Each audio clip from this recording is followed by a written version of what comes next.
All right, here we go. Welcome to Kards Korner, guys. It is technically episode number 1, right?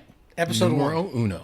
So I know you guys saw Kards Korner. Some of you did. It was the pilot episode. It was our ability to kind of riff and, you know, we were checking mic levels and doing the whole thing, right? And now we are back, and this is kicking off Kards Korner episode number 1.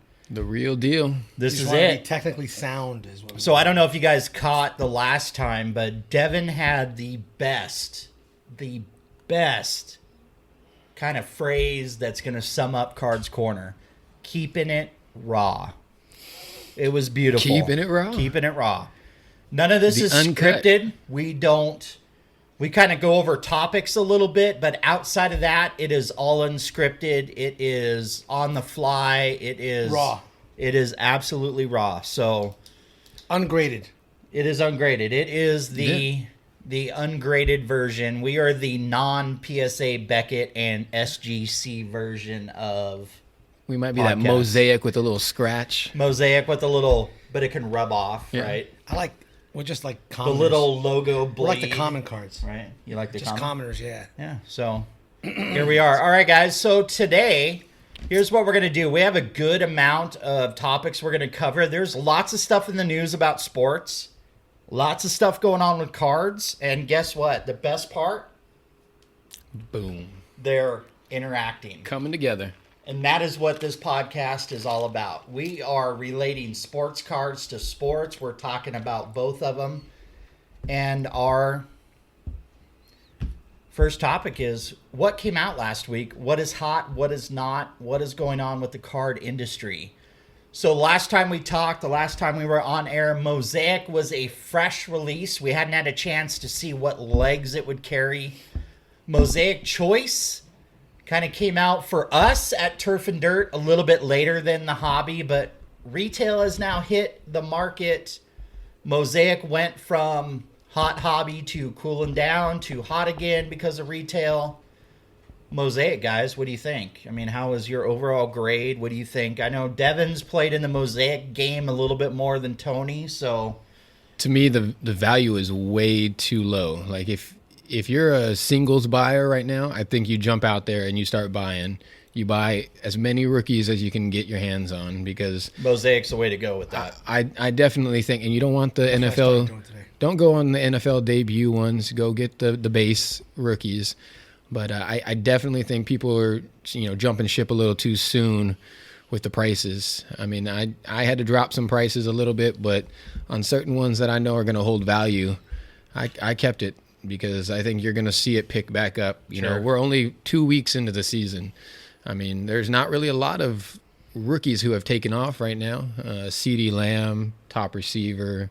You got Hilaire, the top rusher right now. Jonathan Taylor, not too far behind. Burrow's running his offense effectively. Burrow Herbert's threw doing his 60 thing, million so- times and, barely broke 300. But we're going to get some W's with that guy. Herbert looked great, but For a they last minute, fill-in. They still want to throw Tyrod Taylor in there if he comes back, if he's healthy. And I think that's silly. You don't draft a guy in the first round and then give him a shot, due to injury, but leave him out there. 300-plus yards. Wasn't Herbert like 5 minutes I think it was before 10 minutes or the something start? like that, He was told he was going to be out there for his Yeah. debut.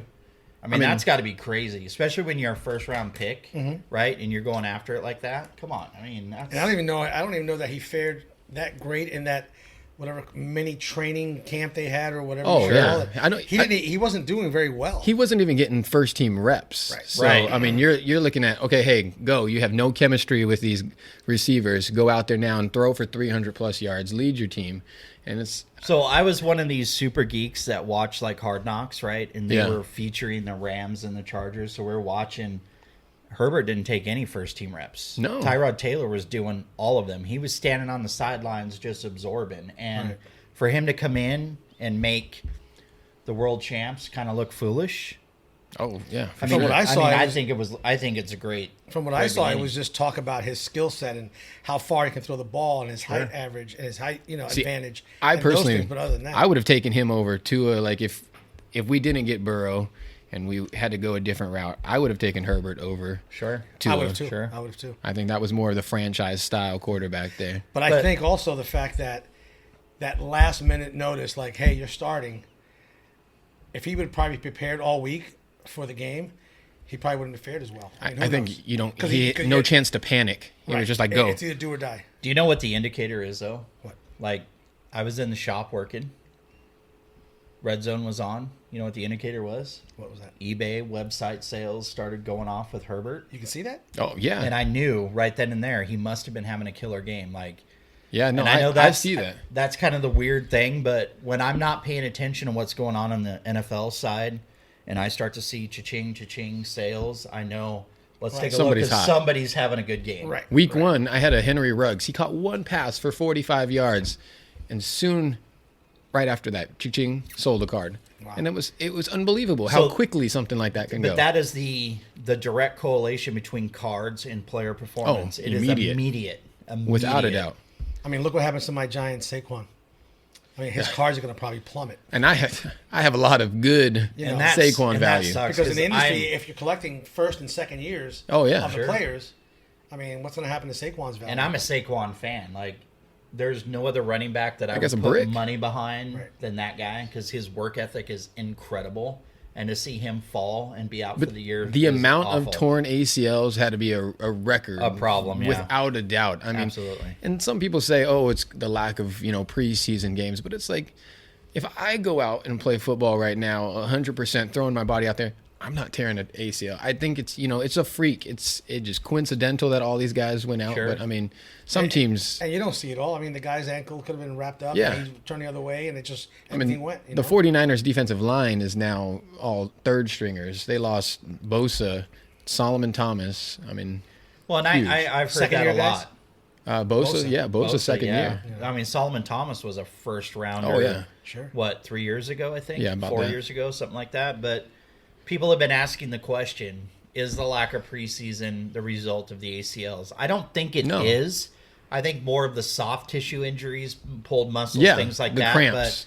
But Anybody cramping up. you look at that OTAs, mini camps, stuff like that. Guys are tearing their ACLs and everything during that time too. So, it sucks because you're seeing like elite athletes getting for hurt sure. and being out, but number wise, it's on par with a regular season. To be honest with you, I mean, It's just some more bigger names, I think, that hit this week that was Sure. a little alarming to everybody. sure. I mean, Christian McCaffrey got an ankle injury, and he's out for 4 plus weeks. I mean, a lot of Michael Thomas has started the season out a couple weeks. And so, I mean, a lot of injuries, but They're affecting the teams, though. yeah, I Absolutely. mean, no Thomas. I mean, Drew's throwing the Absolutely. hoop. he's throwing know? the Traquan. Right. So, I mean, and then you look at the football side, right? We're talking about Mosaic, player effective, and then you switch over to baseball. We're at the tail end of baseball, right? Yep, getting ready. Getting Friday. ready for the basketball and playoffs. hockey. Getting that You're division looking clinched. at Bowman Chrome release. That's usually a huge release for baseball, right? It is up there with Topps Chrome, first Bowman autographs. But this year was a little weird. I don't know if you've looked at the breakdown. I have not. But autographs coming out of Bowman Chrome this year, there is only first Bowman autos. There is no first Bowman Rookies. Chrome rookies. It is all just first Bowman as autograph only. So no Lou Bob. And so I've heard a lot of negative feedback from customers in store about it's disappointing because they can't get local boy Austin Shenton, drafted by the Mariners, 5th round selection, heir apparent to Kyle Seager, huge in this area. Only thing we can get autographs out of him.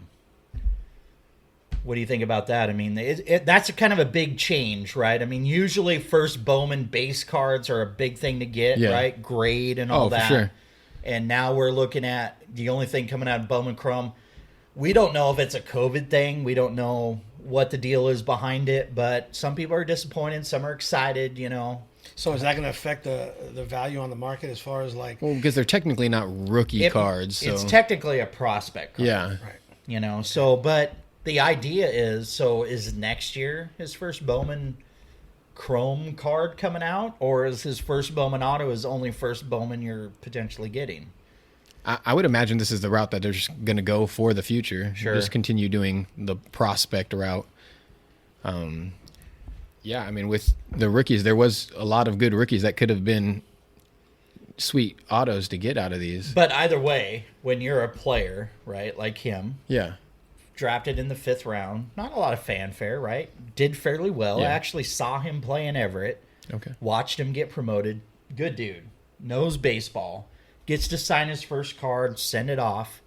Probably doesn't affect him too much, right? Because he's just signing cards, but his collectability is a little bit less because we are only chasing his autograph rather than first Bowman non-autos too, right? Gotcha, like yeah. that could be a collectability issue Right. at some point. Those right? are PCs. Like, absolutely. Like, I'm a Mariner guy. I PC those guys. So Yeah.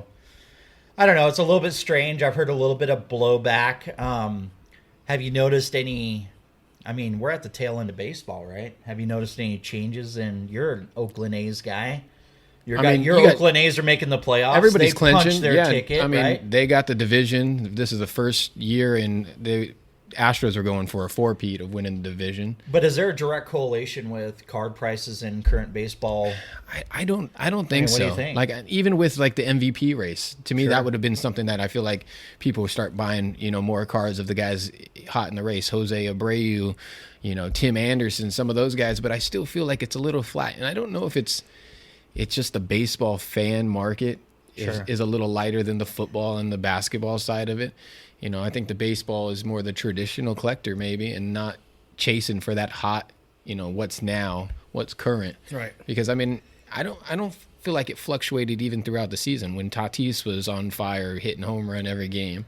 I mean, the cards were still, hovering around the same price range. But now that they're making the playoffs, he's going to be focused on, right, as a hot player in the playoffs. Is his stuff going to spike as a result of that? I would think so. I think once you get that big game out of him, Sure. or if they, this is their first time in, I don't even know what the time frame was. I think it was 10 plus years. They're on the line of the Mariners on making the playoffs. Right. So it's huge for them, but he's, Machado has sort of pitched in. So he has not really had to be the solo guy. He's sharing the fame right now. I'm going to tell you right now, I'm excited to see what Tatis is going to do for the playoffs. You got I'm to excited. I'm very show excited. everybody Yeah, your Tatis. You got a new shirt. Look at that. Got the 500 level The shirt. 500 level shirt. Yep, absolutely. The aced out Fernando Tatis hat. I know that they're not directly related with the show, but we love their clothing line. Their products are awesome. Got to give him a shout out. Absolutely. Just sign 'em up.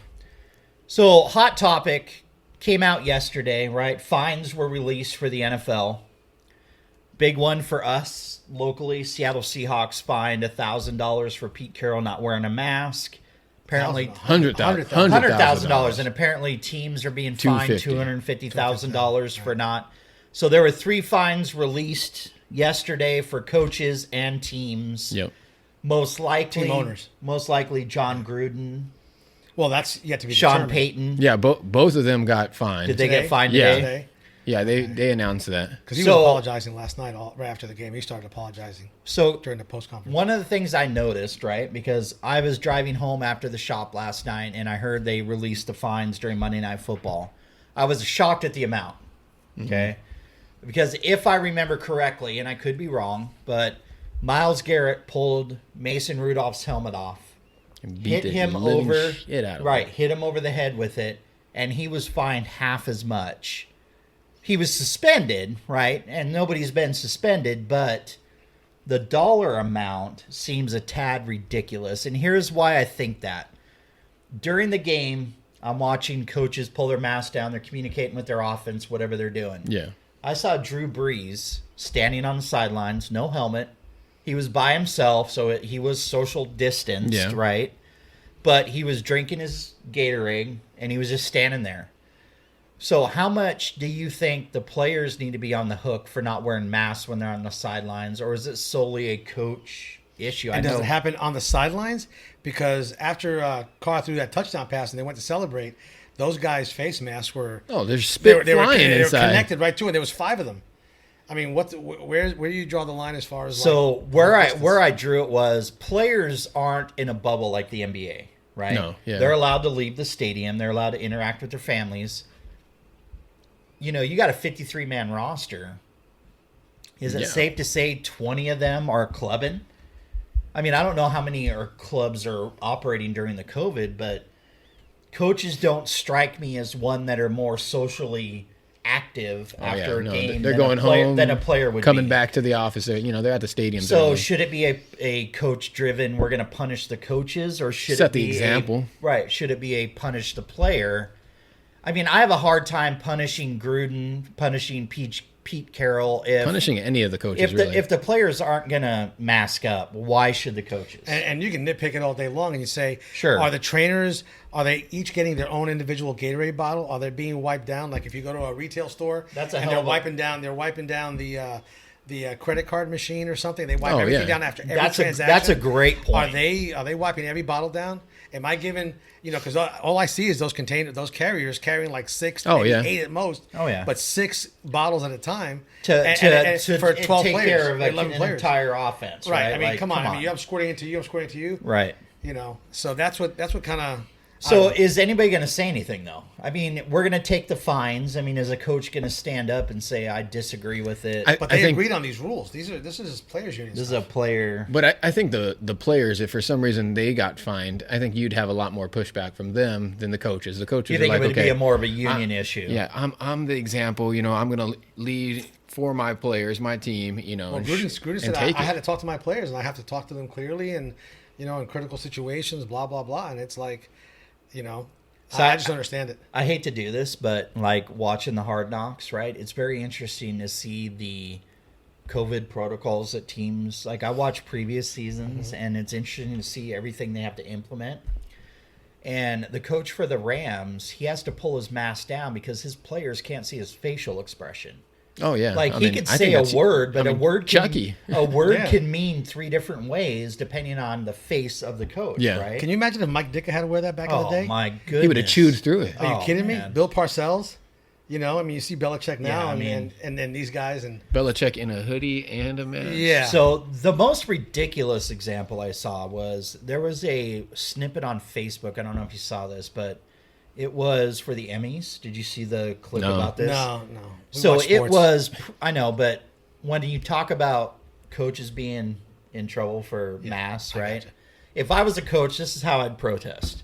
In the Emmys, the presenters or whatever was handling a trophy had to be in a full hazmat suit. Oh, like if you watch if you watch like Outbreak, where they're in a full like hooded, sure, like where you got to put the air in to blow it up. You mean full regalia? Full regalia, and it looked like a tuxedo. Word of the day. It was painted on bow tie, but to go to the actors' houses. And to like handle the trophies, these guys were wearing that. If I was Pete Carroll, I would come out in protest wearing one of those giant hazmat suits, oxygen tank, Scott pack. I blame Andy Reid. I do too. His dental dam totally messed it up, right? Big red. So anyway, it's going to be interesting to see what happens. It's interesting to see nobody anticipated COVID. Nobody anticipated trying to get these rules down, but it's adapting of 2020. I'm going to tell you what, though. And Chucky last night made a comment the fact that he's had COVID. He had COVID. Oh, he did? I didn't know that. He made a comment that he had COVID. I know the coach he for knows the how serious it is. for the coach for the Chargers too had it. I mean, what happens then? What happens if you do have COVID and you can't be on? Sean Payton. Are you coaching from the booth by yourself, isolated in a booth You're by yourself? You're zooming in. Yeah, I think you have to do a conference call. Yeah, they're you're definitely talking to the quarterback's mic. You're actually on the Megatron. Because after a certain period of time, it's too easy to get COVID. Like at 10:01, you're easier to catch COVID then. And that's a thing that happens, and this is nuts, right? Like if you guys have gone to a bar or a restaurant, right? And 9:30 is now last call. Yeah. Did you know that? AM? Yeah. And at 10 o'clock, and this is no joke because Stacy and I experienced this the other day. They are pouring you 10 o'clock, they are actually walking by your table and yanking the drink out of your hand. Because at 10:01, it's easier to catch COVID than it is not. But not here at Turf and Dirt. Right, that's right, No, baby. no. You got the water. All right, so one of the interesting things, so Devin had sent us a message about FanDuel. An interesting little, pick your player under a salary cap, kind of an interesting thing. We attempted to do it. Rookies. But Devin's got it hammered on, so we're going to actually have Devin explain the FanDuel, right? The millennial. He is a millennial. Young pup. We're kind of an older generation. We're boomers. Senior Tony and I. Did you like the senior part? Oh, yeah. I love your. Did you mean senior? You're a multilingualist like myself. C. Thank you. I was taught that, by the way. So Devin's going to explain FanDuel, so let's get after it. Yeah, so just trying to find a way to correlate the current NFL hot rookies and the card market. I thought it would be fun to do a little FanDuel, reach out to the fans of the podcast and have you guys join in. What we'll do is if you join in and you beat one of the three of us, if you're the top scorer of the week. Is it one of us or all of us? All of us. So you got to beat all of us. They got to be the number one scorer. And I'm telling you right now, I'm rolling heavy. Rolling deep. I got producer cred behind me on this one. But see, the trick here. I'm spending my money on one player. We're doing a rule. We got to make it interesting, so it's going to be mandatory. You got to pick 3 rookies. So you're getting a quarterback spot. You got 2 running backs, 3 receivers, tight end, flex, defense. Kickers don't play football. They're not allowed. Did you ever hear the Adam Sandler song that he did about kickers? Do you ever hear that? No. You got to YouTube it, dude. It is awesome. What is it? The Adam Sandler song he did about kickers? No. Is it a Jewish version? It could be. Whoa. That's my people. That's right. C. So no, seriously, YouTube it is great. YouTube it. Adam Sandler. All right. Adam Sandler, the kicker. So yeah, we definitely, if you do the 3 rookies, it's going to help you keep in that budget. $60,000 is the FanDuel budget. It's all free because depending on where you are, us in the state of Washington, you cannot participate in anything that you're going to win money on. So this is the free route. But if you do subscribe, share, like us on Instagram, Facebook, however you do it, you do that first, then click the link for FanDuel, and then you'll join in, be one of the other 17 people that can join in with us. For example, my team, I'm rolling homer with one of my guys, going rookie, getting a Joe Burrow. Holy cow. Oh, wow, oh shocker. My God. Big surprise. Big shocker. Hey, did you have AJ Green as your receiver? Oh, come on. I was having a hard time really finding rookies that I felt were going to have a big week. Josh rolling. Hold on. Let me check with the producer. Didn't we go with DK? Producer is confirming we did roll DK on our wide receiver. And DK had a big week. He did. He had a good game. This week, Burrow he threw the ball 60 times, so we're going to look at maybe giving him 30 to 40 times. He threw 60 in one game. In just Justin, yeah. How many was that? I think it was 63. Was that 30 screen passes? So they said Zach Taylor said about 40 of them were in that 2-minute drill type situations. How many? Holy 40 cow. of his in a 2-minute drill. 2-minute drill type was situations. He in the 2-minute drill for 5 different times? The whole damn game. For 20 minutes. The whole damn game. Drill for 20 minutes. So going Joe Burrow against Philly, both teams 0-2, so something's got to break here. We're going to take my boy Joe Burrow. Going to go with Derrick Henry, a little more costly, going up against Minnesota. Derrick Henry's a good choice. Though. But Minnesota just gave a ton to Jonathan Taylor, so I'm going with Derrick Henry. We got the police out here saying I got some bad picks going on. We picked bad, and they're rolling up hard. Yeah, maybe it's the last call. I apologize. Is it past 10 o'clock? But then we have a drink out. Oh, you're combining water and booze. Can't do that. It's getting a little tipsy. C. But then I'm going with my second rookie. I'm going Jonathan Taylor going up against the Jets. So I got 2 rookies out of my first 3. Jonathan Taylor I sold today? Yeah, you're saying but you're saying his prices are dropping. See, now I'm messing up his flow. That's a guy. No, that's Jonathan Taylor's a stud. He's a stud. Don't drop your prices on Jonathan Taylor cards. His rookie cards. Keep it high. Or don't sell them at all. I mean, $15 for a Mosaic Jonathan Taylor is. Would you hold Taylor though? If you would had hold rookie rookie Taylors, you just hold anything. Hard. Yep, I'm selling. If I get any Mosaic of him right now or certified. So let me ask you a question, though. You are a dedicated football fan. You are glued to everything. What is the advantage to having a Taylor on your FanDuel team? I mean, what does he provide that somebody like Chris Carson or The more versatile. I mean, he's going to be the focal point. You know, you got Chris Carson, you got Carlos Hyde. I mean, they're pass heavy right now in Seattle. I feel like Russell Wilson just wanted to sling that ball. He's just slinging. He's slinging. He's dropping and those it's working. Hail Marys. It is working. He throws the ball just as high as he does far when he throws the deep ball. I mean, it goes 60 yards up high. So I love just drops Russell, into but the I'm basket. going to agree with that. Like, it is a holy crap throw. Yeah, no, right? it's like. I mean, that's something I'm doing. Are you saying like blindside, like the 2-shot approach, aim and hope. It is like when you're going third base and you do the Ole. Yeah. When I watch Russell Wilson throw deep, that's his Ole version. It's like, don't sack me, throw him just. Then you got Patrick Mahomes. That ball never leaves 6 feet. It's just a line drive, and he's throwing it 80 yards on the button. You know, Cam Newton. This is off of my FanDuel, but Cam Newton looked amazing throwing, and I've never thought of him as a great passer. But Sunday night, he looked fantastic. Does he fit well in New England's system? I think he fits amazing. Okay. He looked.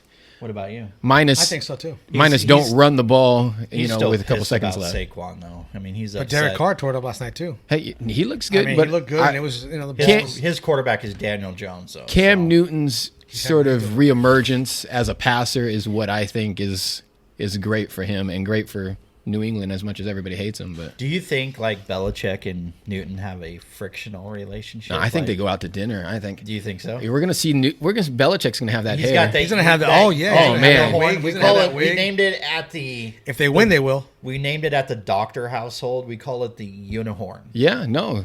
He's right. Producer Doctor. He is a unicorn. He is a. There we go. Play on word. Oh. Dude, he's just. Do we have to explain the play on words thing with you? No, in Spanish. Okay. Out of that generation. C. So back to my picks for FanDuel. Going CeeDee Lamb. That's knocking my third rookie. You know, he's going against this team that gives up a lot of passing yards. Seattle Giants. He's going up against Seattle, and they suck. We got Jamal Adams though, so don't. Jamal Adams, and he is a stud. Before he even was traded there, I told a buddy at work, I said, if he gets traded to Seattle, and I hate Seattle. I live in the Northwest. I'm the anti anything Seattle. He is very anti Seattle. It's pretty bad. I mean, that hatred is almost as strong as how much I hate Juju Smith and get out. But yeah, I mean, Jamal Adams is fantastic. I said that would be the one jersey. 2 reasons. I think he's a phenomenal safety. He's that Troy Polamalu of this generation.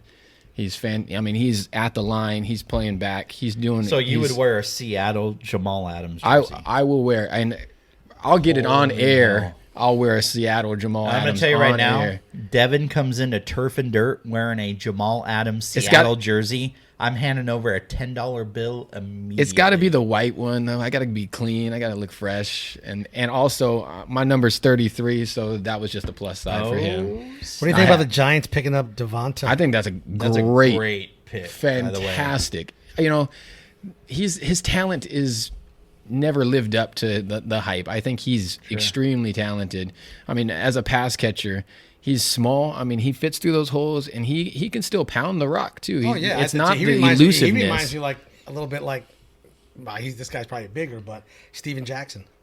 Yo, Steven Jackson was his head was bigger than Devontae Freeman. So if you're a Devontae Adams card holder, do you hold waiting for him to produce? You mean Freeman or Devontae Freeman, right? Do you hold waiting for him to produce, or? I mean, how do you relate? I think you have to. There's no way that because he's in product everywhere, right? Like, how do people absorb, deal with what they get from him? I think for him, he's past that that early stage of his career. Now it's second, third year. Now it's a prove it. He's in prove it mode. No more chances. It's like Eddie Lacy coming to Seattle. It's like we're gonna give you one more shot. And I don't think. I mean, Jacksonville looked at him. There was several teams that he passed or they passed on him before. Even Marshawn. Should we sign him out of retirement? Now, didn't he open up a burger restaurant? Oh, I wouldn't doubt it. He looked like a fat burger type of guy. I have no idea. I thought you went and ate there. I thought you said it was good. Where? Eddie Lacy's Burger Joint. No, come on. Eddie Lacy's Burger Joint. All right. Back to some more picks for this week. DeAndre Hopkins. I mean, D-Hop is the man. I think he broke the record for most receptions to on a new team. Who's throwing to him? Kyler Murray, Kyler is and that's what drives me crazy. I have a fantastic out of 25 2-0 Kyler Murray gold, and I can't sell it. Not even I can't give it away. And I think that guy's got his value is really good. Right now it's consignment. Yeah. No, that Kyler Murray is hot. Kyler's doing well. DeAndre going up against Detroit. They're at home. Not really, that with no fans, it really doesn't make a difference, home or away, I think.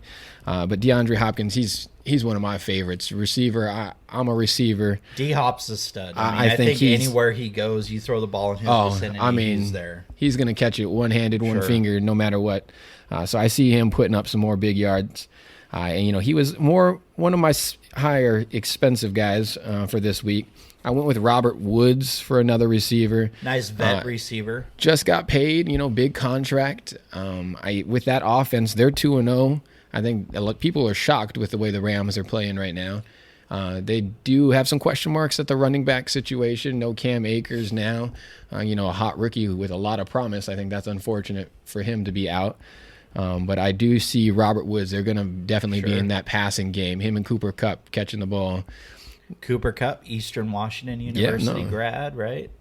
And local guy. Another homer for me, just because we lost our tight end and I needed a cheap tight end, so I would go Drew Sample. I don't know if anybody who actually watched Thursday night, once Uzama went out, Sample was one-hand grabs. He was marching down the field, snagging everything, and he looks like, maybe hopefully a healthier version of Tyler Eifert back in the day. Then my flex position, I'm going with Stephon Diggs. Josh Allen, leading passer after 2 weeks. I know it's just 2 weeks, but, that would not be my number one guess for who's throwing the most yards after 2 weeks is Josh Allen. And he's running. Yeah. Yeah, no, he's pretty fearless. He looks good. And would you wear his jersey? Tomorrow. Okay. You know what I'm impressed with, though? I'm in the card business. This guy triples my knowledge on current football statistics and player knowledge than I'm impressed. I have to admit, I am freaking impressed. And this is all without cable. I've been having to because you just moved. I just moved. I got the sugar mama who bought me a house. So everything's set up. But sugar mama. So she bought the house, and now I got to do all the cleaning and the setting up. I just lost my cleaning lady. Oh, I'll come down there. I got my mini skirt ready for you. I'll take whatever you can get. There we go. Kitty litter. But yeah, Stephon Diggs definitely going to put up some big points against the Rams. I think that's going to be a shootout right there. Sure. Goff looking good, Allen looking good, and then the Colts, they're playing the Jets. The Jets they're just not competitive. That's the issue. And that's your neck of the woods. What's the line, even? I see. I don't know what the line is. It's a +6. Jets, Phillip Rivers. But it's not as bad as Jets, I heard a bet that was made 7 minutes left in that Cowboys-Falcons game. A guy bets $35,000 for the chance to win $1,050 with 7 minutes left. He said, "Oh, yep, I got Falcons in this one. Lock." Is it safe to say there is more people with money than brains in America today? Could you imagine? You look confused. Are you in that category? I'm looking at the box prices, and I'm saying there must be. He just lost $35,000. Imagine, to win $1,300, to win $1,000, $1,000. That's it. He risked $35,000. I think his math was off. You think? Yeah, maybe he thought $3,500. He was using a scientific. What do you call it? Scientific calculator. Calculator versus regular. He was probably using the Canadian dollars, and he used the pi sign too much, I think. But yeah, I some of these bets are outrageous. But yeah, with that, I stayed $500 under the salary cap, so I utilized all my money that I could. But I just think it'd be a fun way to interact with our followers. Join in. Sure. You'll be able to see our scores. We could see you. It tracks it by the games. It starts Thursday night, so you got to join the group, the league. It's Kards Korner. Click that link, subscribe, share, blast this podcast for us. We need all that love. We want to keep producing all this greatness. So what is they beat us? What happens? Whoever's that top scorer, pack on the house, whatever pack they want from our shop. Turf and Dirt. They will provide the pack, and rip it for you. And we will rip it on the next podcast. Right. Absolutely. Yeah, we'll rip it, and you get to show everybody, look at, I beat these bums, and now they have to give me a pack on the house. It might be some Mosaic, some Don Russ. So you're a baseball guy. You want to be be the champion, Jimmy here might fly you into Turf and Dirt Sports Cards from wherever you are. We might put you on as a guest. You never know, there we go. We'll zoom you in. That's right. We will put the little laptop right here. Via satellite. Put you on via satellite. Via satellite. Via FaceTime. So right now, Devin is the FanDuel expert of Kards Korner. When we do our FanDuel episodes, we're going to talk about our segments. He is the only member. So he's winning. Tony's going to try to kind of match that, but Devin is going to be the expert. We're going to have a Devin check-in each week, FanDuel. Yeah, let's go. But we're going to keep going. Like, we're going to hammer it out. Tony and I, Devin, we're going to make our picks. You beat us. Turf and Dirt provides the pack. You get to pick it. We rip it on Kards Korner podcast, right? The following one, right? Sure. Well, yeah, we got to get that following. We got to absolutely find that way to connect with our audience, and I think this is a great interaction. And it doesn't have to be football. Once basketball season restarts again, and all it requires is your time, nothing else. It ain't even. It took me 10 minutes. As long as you know what you're doing. I did it when I was driving. Don't go picking while sprinkle you're driving, right? That's that easy. Yeah, it's that. And I'm Cuban. Don't you watch the Instagram while drinking a Moscow Live? Mule? Yeah. Really? Is that a disability today? Or? What is it? Moscow Mule? Yeah. Oh, it makes me feel real. Does it? Oh, I'm happy. All right, so as real as that hat. So we're going to transition to the next topic, and it's kind of related to mass fines, right? One of the things I noticed is you watched all four sports starting up at the same time. Never happened before, right? Fan interaction. We are missing fans everywhere. One of the things that struck me is why I wanted to talk about this was I'm not a Green Bay fan, right? But I'm a football purist, okay? Safe to say. I'm watching the Green Bay game, score a touchdown, no fans in Lambeau, player Lambeau leap, no fans there. I'm going to tell you right now, bothered the crap out of me. Yeah, no, that tradition. Right? Like the lore of it. Why? Because of its tradition. Yeah. Why it bothered me? Yeah. Because of the tradition of it, the interaction, right? That fan that grabs that player will tell that story, never forget that the rest of their lives, right? Now, if he did it in front of one of those cardboard cutouts... He's taking the cardboard cutout home, I hope. I would think so. Yeah, I mean, just imagine the fan has a story to tell. If you're like A.J. Dillon, a rookie, you get your first career touchdown. No, I can't jump in. I can't do the I can't Lambeau leap. My first touchdown. I've been waiting to do this as a kid. But isn't it safe to say that Bart Starr, from his generation on up, Lambeau leap, interacted with the fans, did the thing. Yeah. That is the part of being a Green Bay Packer. It goes back that far? I would think so. Because you looked at me. It's that because you know what? When I was at the game. When I saw the Vince Lombardi documentary, you were in this. You were holding the pennant, waving it. With my Go shirt Packers! My shirt tie. Right, you had the Schmedium on. That's right. Season ticket holder number 1. So I never thought it would bother me as much as it did, but it struck me about this kind of segment for the podcast is let's take a look at the sports. What is affected by fans? What isn't? You look at baseball. I'm a baseball guy. I'm a baseball purist. Baseball, and I know we were talking with Tony about this earlier, hockey is probably the sports that are most geared to deal with not having fans, right? Yeah.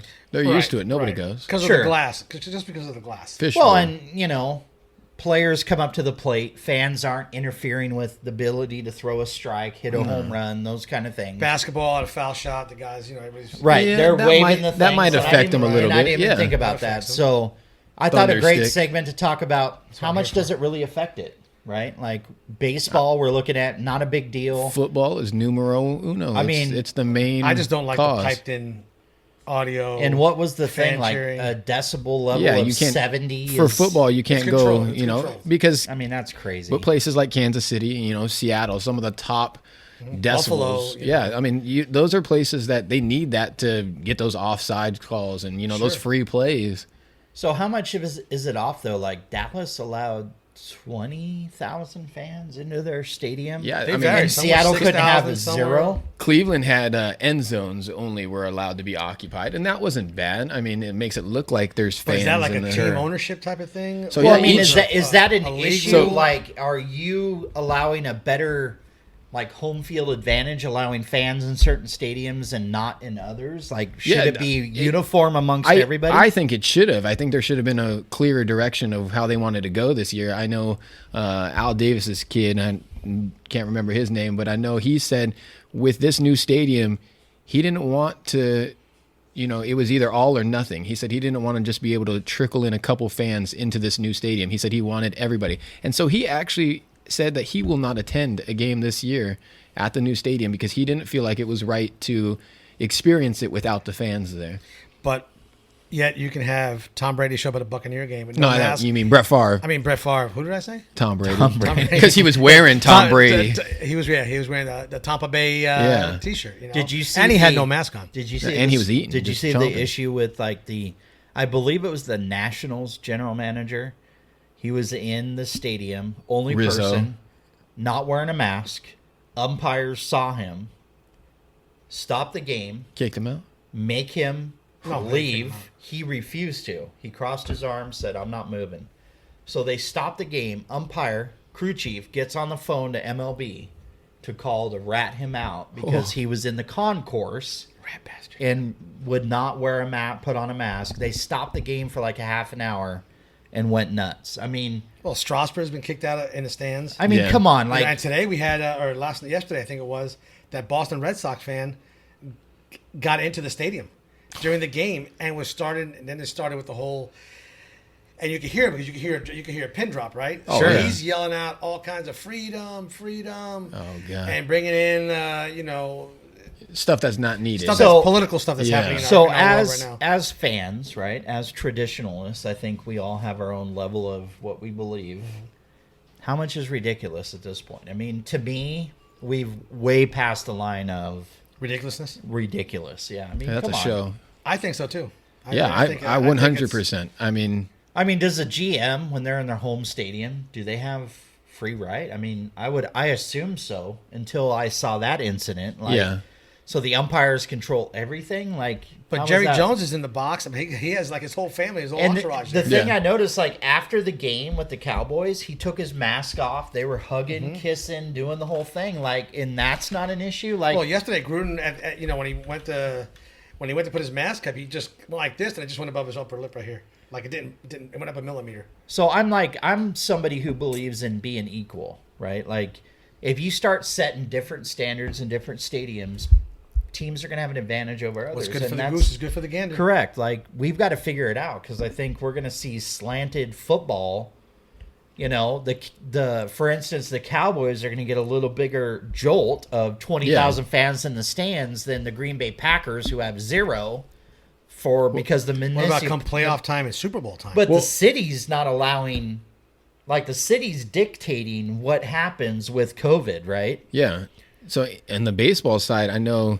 They haven't had fans all year, but now they've came out today and said divisional round and World Series, there will be fans. And they're playing in somewhat of a bubble. They're doing the whole Texas and Southern Cal sleeping bubble. In the hotel. They're not going home kind of thing, right? So they're going to be in a little bubble, but to allow fans. So you got a team like San Diego and the Dodgers who, if they're playing in these bubbles in Southern California and these teams are in the playoffs, and then they're allowed to have fans in these areas, that's home field advantage. Even though they're playing in a bubble, that majority of the fans are going to be for those teams. Sure. Houston, it doesn't matter. They're not going to make it anywhere. Because they're not going to segregate them. And they're not going to say, okay, are you a fan of the Dodgers? Or are you a fan of the so I think that's really unfair. I mean, to play the whole season without fans, and then in some of the most critical moments, it doesn't affect it, but it might give the guys a little extra juice, So let me ask you though, each sport has had a different cross section with what has happened as far as what they allow, right? Yeah. Baseball's been different, basketball's been different, football's been different, hockey's been different. Up to this point, who has the winning formula? Who do you support the most and how they've handled the COVID interaction bubble, whatever it might be? I'm going to say NBA. Yeah, you think just taking NBA, the players, segregating them, keeping them separate. Staff, it's difficult, I'm sure, for those guys. Millionaires eating out of the cafeteria is probably not a happy thing. Oh, yeah, and they're complaining about the beds they sleep on. Right, I know. Posturepedic's rough. Right. I'm 7 foot tall. I'm 6'9". My bed's 5'3". Like, I gotta get two, like, twin beds. How did I get Spud Webb's, mattress, Bugsy Mogs, I actually liked it. What's that? I actually liked it. Oh, heck yeah. Muggsy and Grandmama Larry Johnson. Spud Webb made it great for everybody when he won the dunk contest, man. I went out and tried to dunk that day. And look at you now. You're still trying to dunk. I'm still trying to dunk. I haven't even hit in the net yet. So, I don't know. I mean, I look at it. I see a big discrepancy with the different leagues, the different sports. It's an issue. I mean, and you look at minor league, right? We're baseball guys. Yeah. They canceled minor league season at a drop of a hat. What do those guys do? I mean, we have Mariner guys. Sometimes some of these minor league teams are only drawing 200 people anyway. Yeah, they're working at McDonald's. Are you talking about the Everett Aqua Sox or? Don't talk about my Aqua Sox. So I know I do like a team in one of the issues is we have minor league guys. They have product coming out, right? Yeah. We got Bowman Chrome that has nothing but minor league guys. Yeah, and you can't they can't get their right. How do we advertise? How do we evaluate? Yeah. If they're not having game time, if they're not, and we can't actually follow the satellite. I mean, you got to think about it, right? Acuna's little brother is Texas Ranger prospect, huge in Bowman Chrome, but it's only huge because because of the Acuna name? I think for sure on that. I mean, it's just like all the generational kids who are now playing the Bichettes and the Bigios. Sure. They're holding that name from their daddies and their relatives. So I feel like that's not the Bryson Stotts of the world. That's their way to connect. Not the Alec Bohm. Not the Alec Bohm, baby. The Scott Kingery, right? That's right. And what's our new catcher? You see our catcher? One of our catchers? JT Realmuto? No, the rookie, the baby Philly. I've heard you talk about this guy, right? I'm trying to find his card. Hasn't had a home run. Comes up to the majors, hits one. Mm-hmm. You still don't know his name. Is that a fan or is that just a? He's 5'9". He's 5'9". Yeah. Is that how tall you are? He's $180, right? 5'9.25". Oh, there we go. So does that leave hope for you? No hope. No hope. All right, so what do we got releasing this week? This is actually a big release week, believe it or not. Friday releases Chronicles Baseball. With always Mosaic. Mosaic is a featured title. I believe Chronicles this year has 25 titles again that is being featured in the Chronicles release. Chronicles has been huge, right? Yep. The appeal to it is products that typically aren't produced for baseball. They make for Chronicles only. This year, you're going to see Score, right? Score is typically a football product. Prestige, typically a basketball, football product. You're going to see Magnitude as a brand new card type. A brand new company? Well, no. Panini controls everything, right? But Magnitude will be a card type, possibly be a card they make in the future. Mosaic is the big checklist. It is 100 cards. We did the research before the show. But not licensed. So it isn't licensed, but the Mosaic trend, right? Mosaic basketball was incredibly hot. Yeah. It carried over to football. Panini owns the license for the NFL, NBA, so that's got a little more intrigue in, So I asked the question, though, do you expect just plain Mosaic fans who maybe not are a football fan, basketball fan, they just love Mosaic, do you think they're going to chase Chronicles? I mean, how do you feel about because you're a football and baseball guy. How do you chase? What do you view Chronicles? How do you look at it? I definitely would buy it. See, I'm not much of a Chronicles guy, so I've never really been into the Chronicles for football, basketball. But baseball, because of it having Mosaic, I'm more intrigued. Even though it's not licensed, I still like the style of the card. But is it Mosaic that got you there? Oh, yeah. Does it make it more intriguing because Mosaic is a card type in it? Yeah. Okay. I mean, for sure. So does the licensing affect the value of the card? I think to some buyers, out there, it definitely, it doesn't have the logo. Right. So it's like hard Donruss rated rookies. So the end of the day, the only value that is assigned is what people are willing to pay for the card, right? Like anything, right? So some are very big on got to be the logo, got to have the license, right? Some don't care. I mean, Optic, I think that was one of my favorite releases for baseball this year. I loved everything that came out of Optic. Now, I'm going to tell you right now, Panini ever secures the Major League logo, like the Major League license. Baseball's taken off. Boom. I mean, baseball will reach football, basketball. But what does it take for something like that to happen? I mean, if you think Topps is holding on to that, like, have you ever seen like that last piece of cake leave, like the kid's table? And that one big kid that wanted the piece, and he's grabbing the mom's leg and won't let go, and right. is being drugged along the floor, screaming, "Give me the cake!" That is Topps holding on to their baseball license. Because I'm going to tell you right now, because they're paying, aren't they paying? They are, yeah. I mean, you got to, got to pay the MLBPA to. Get the logo. You got to pay the Major League Baseball to get the, MLB license. It's like these shirts, like the 500 level. They only have player rights. Right. They can. They don't have the team rights. They can airbrush the teams out, but they can have the players because it's still their image. And so I think once Panini secures, they're going to dominate the market. Like Topps will go bankrupt. Prism Baseball would. I think that would be out of sight. So amazing. So I would imagine if I was Topps, you have your board meetings, right? And the one thing you're telling the intern who's shaking in the corner is, if we lose the license, I'm seriously going to murder you. You're gone. Right. Yeah. He gone. Your family, everything is going to disappear. Because the only thing holding... I mean, Topps did something different than Panini, right? Topps lost the license to the NFL. They quit making the product. It wasn't an unlicensed thing. They were just like, we're done. Panini refuses to do that. But Panini becomes more popular than Topps because they're more innovative in their card types. Yeah. And just the marketing of the card. The designs of the card. They put more effort and energy into the look of the card. People like that, right? Yeah. We have people that buy Panini product all the time that maybe aren't a big fan of the fact they're unlicensed, but love the card look. Topps is very big with, we're Topps, we're going to do our thing. You're going to buy it because we're Topps. Yeah. We don't have to put a lot of effort and energy into how things look. You're buying the brand. Right? Topps Series 2, I mean, the people buying that, and I didn't feel like that was any value whatsoever besides for a, Lewis Robert, variation card. That was... But I'm going to tell you right now, from my experience, Panini Chronicles is the highest selling baseball product across the board.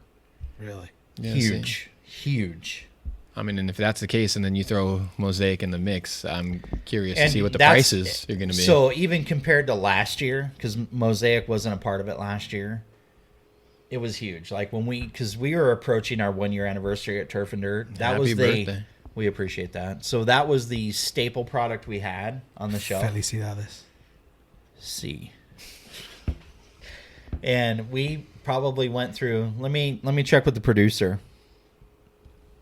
3 cases, 4 cases within the first month. Wow.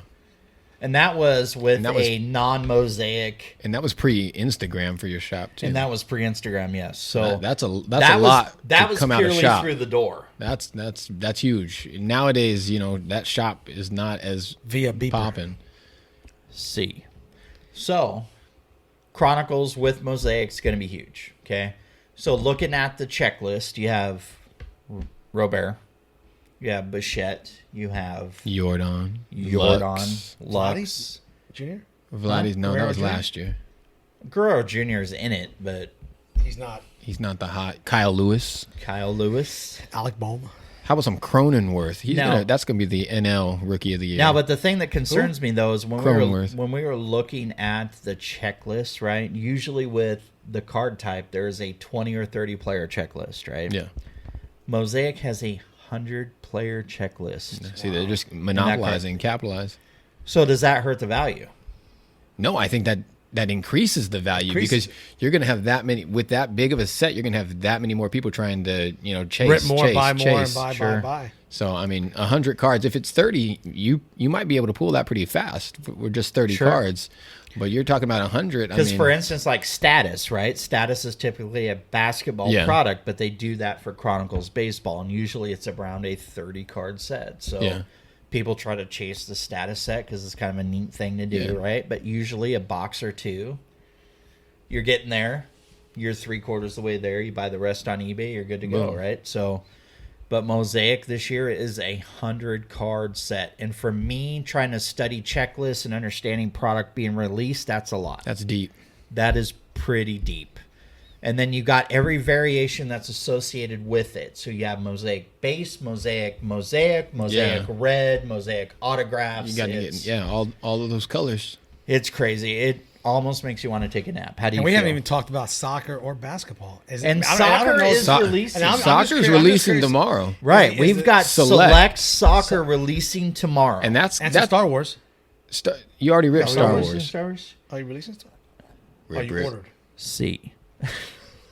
No, but so soccer is so basically Star Wars is something that we've pre-ordered, right? But I think what he's talking about is my Masterworks rip yesterday. Yes. We've ordered some of that to offer up to the customer base. Nice cards. You really want my Boba Fett though, right? I okay. So but Star Wars Masterworks and other Star Wars products are set to release the next month or two. November, December is a big Star Wars release for sports, for cards, not sports cards, but Star Wars is becoming a more popular brand. Like people, I rip it. People ask, "Do you have it?" Yeah, I mean even that chrome look to some of those are it's appealing for sure. Too. They're chasing all those. So what I was told yesterday with Masterworks, because I ripped it on the channel, was what is big is the animation autographs, right? Animation stuff, but when you get a full-on like real actor auto, that's where your value is. Oh yeah, not R2D2s. Right. So like I pulled a Wedge Antilles auto, and apparently that is the money because he was a real actor. Yep. I've never even seen Star Wars. Is Are that you blasphemy? kidding me? So do we give him like show homework? Is that it's like and make him watch Star Trek and all Harry those TVs, Potter. all those TVs at Costco that are on, you can't plug in like. Do you guys don't my eyes start to like twitch. No. So what? I mean, other than football, what entertains you? Baseball. Oh fuck. I'm just curious as to why.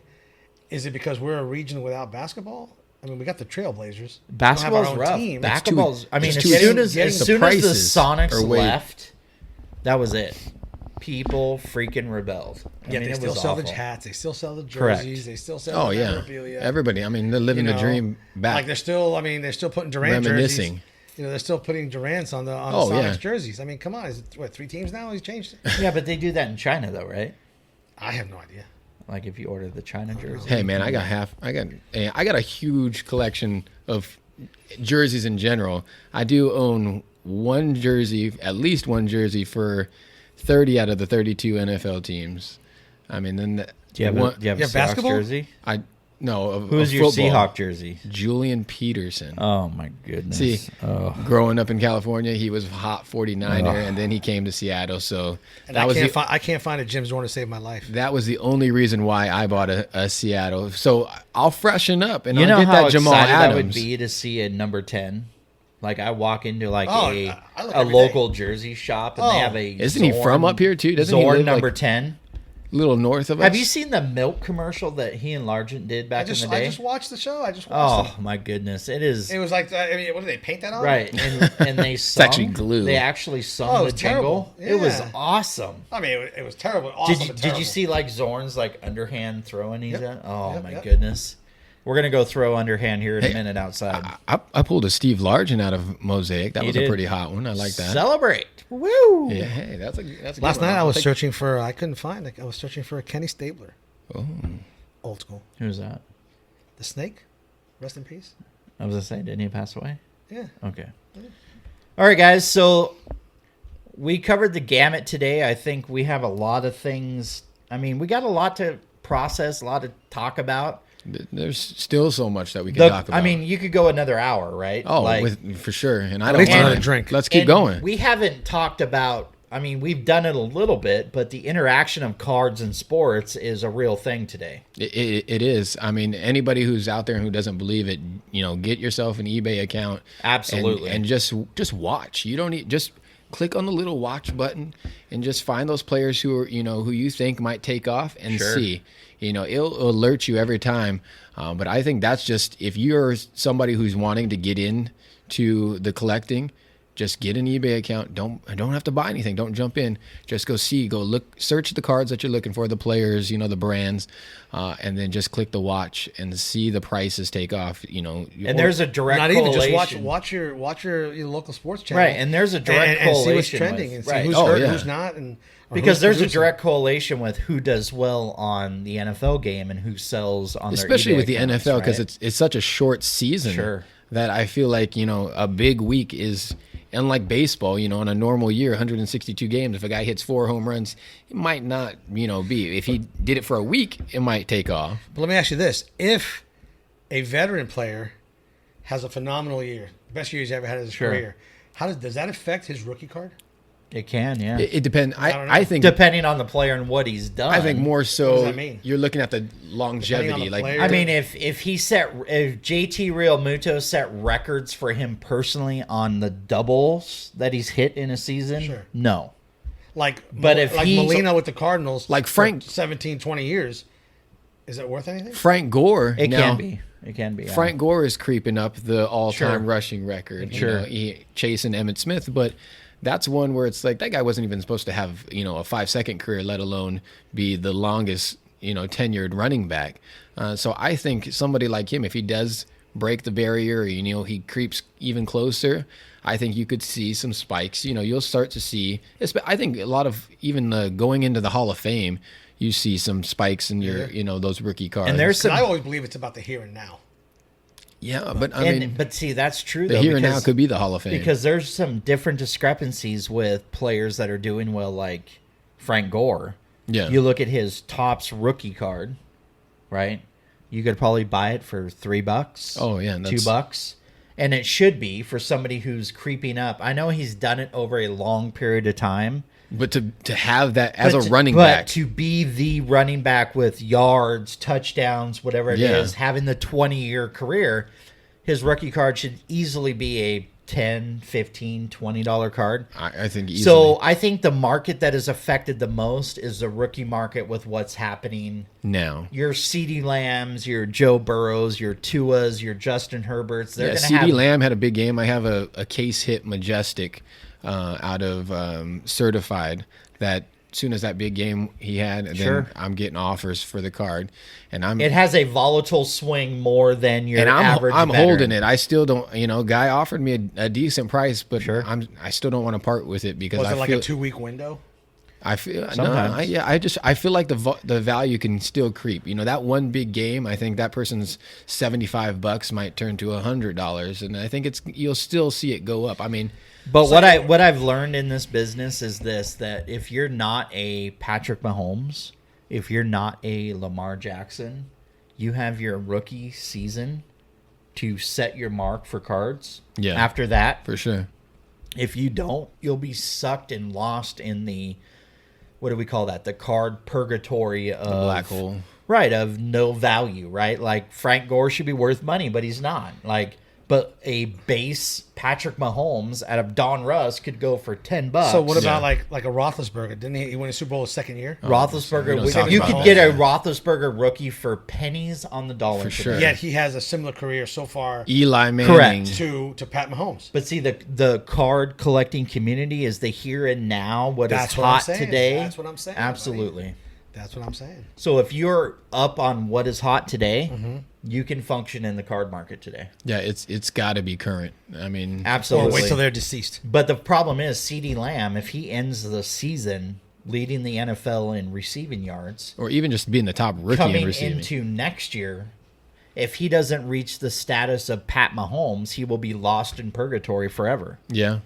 for all the players, not correct. You have to. You have a particular position. Just, you have to sell yourself apart like Pat Mahomes. Like if you're unable to do that, you're in purgatory forever. You got to push that pedal down from right out the gate. You got to hit go immediately.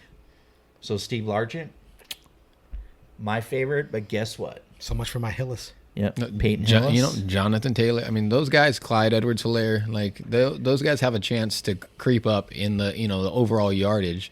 And I think you could see theirs continue to at least, steadily go up. Right. It'll hit a plateau, but I think that's certain guys to look out for. And then once their season is over, if they don't set themselves apart, that's it.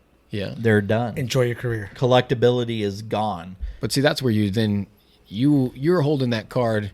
If you held it till the end of the season, that's a PC card. Sure. Because you probably more than likely had plenty of times to sell that card at different prices, but you held on to it. And so in the back of your mind, you knew this is somebody I like. It has more value to me than it has to someone else. Not necessarily meaning that tomorrow you're old news. Yeah, no, it's like, that technically you are, but he might not have a big boom first year, but maybe he does have a good career, and that's something like, hey, you got a memory. You got how many guys are sitting on Sam card. Darnold's rookie cards? Probably a few. Yeah.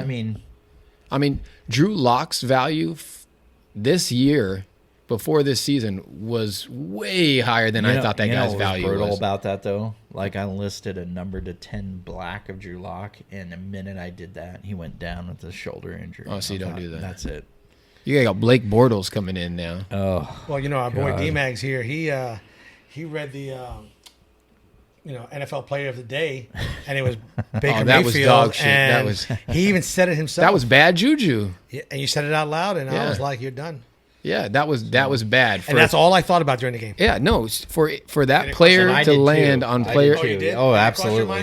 Yeah, no, I was thinking about that the whole time. That's why I didn't want to buy. I didn't want to pull a Baker Mayfield on that day. There's when I'm moving right now, and so all these little things, Bengals. I got some kids' bed sheets, and my wife's like, "Oh, you got to throw this. Oh, no, I got to keep that. I got to keep that." You you're got a hoarder. That. It's superstitious. Right. I believe she's going to be on the show A&E. I cannot get rid of anything old from my teams. Like I'll put it in a shed. It'll collect dust. Absolutely. So. I'm just excited for the new stuff coming out and ready to start. I want to see some soccer. Like I'm not a soccer fan, but every day I'm down to pull some soccer. Closer to pulling the trigger. To pulling the trigger. Not just on hockey, and I love my hockey till the day I die. So we have a shout out to do, right? We share a mutual tattoo artist in Ferndale, right? Oh yeah, for sure. Who was that? Made to create. We got Tommy on Ferndale. Did my major league logo last year, did my minor league logo tattoo. You're looking for logo tattoos, the guy is on it's point. Clean, he is crisp. Absolutely, go check him out. We got it done, guys. Oh man, this is amazing. This is beyond what I would have and I think expected. It's just going to get smoother and funner and easier. Episode number 1 is done. How does that feel? Don't want it to end.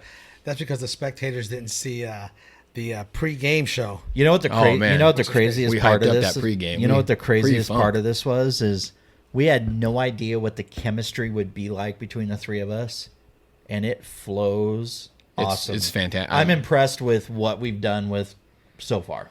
I just like it's like having no training camp or pre. It's like wearing a schmedium. Yeah. For me, it's just like a husky I wouldn't ask for medium. better guys because you bring something new to the table, and every podcast. It's going to be different. It's going to be amazing. It's not just that. For me personally, it's just I'm learning something new every single day. And I like the unexpected. I follow the sport outside of here. And you coined the phrase, right? What? Keeping it raw. Keeping it raw, baby. We got to.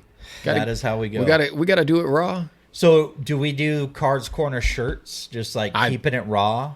Just right on the front, like got milk, right? Keeping it raw. We got to do that. Remember the barber shop and the card shop, And that mine's open for sponsorship, so I'll just leave. And that is he's a blank canvas. The best phrase ever. Yeah, we gotta have that barbershop vibe. Barbershop vibe. With the rip it, sell it, wing it. That's a turf and dirt thing, but we could talk about that. That's right. Two separate entities. So it is. Yeah, we don't know who turf and dirt is exactly. Even though turf and dirt is sponsoring the podcast. So, anyway, guys, I want to thank you for listening, watching. I know it's three dudes, opinions, sports, cards, previewing stuff, talking about what's came out, but it is unscripted. It is raw. It is keeping it real. It is fantastic. Keeping it raw. Keeping it raw or keeping it real? Keeping it real. Oh shit! Oh, next level stuff. He just dropped. That's like dropping the mic. No, just kidding. Keeping it real raw. All right, guys. All right. We are out of here. Episode 2 next week.